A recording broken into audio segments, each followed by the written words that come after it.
One of the unique beauties of mathematics is that we don't need to memorize every formula separately because most formulas are interconnected and derived from one another. Example, we know the basic formula of area of a circle is pi r square. From this formula, we can easily memorize the formula of volume of cylinder and volume of cone. Area of circle pi r square. If we consider a cylinder, formula for finding the volume of cylinder is pi r square h. We know in this formula h is height and r is radius. When we consider a cylinder looks like many circles arranged one above the other.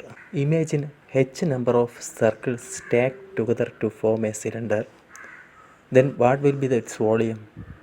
Area of a circle is pi r square. Then height is h. Then its volume will be pi r square into h. That is pi r square h. When we consider a cone, it is like a cylinder is cut into three pieces. A cylinder is cut in this manner. It can be divided into three identical cones. Therefore, the volume of one cone is one third the volume of the cylinder. That is, the formula of a volume of a cone is, we can run as 1 by 3 pi r square h. The cylinder area is pi r square h. Then the cone's area 1 by 3 pi r square h. Once again, area of a circle is pi r square. Volume of cylinder is pi r square h.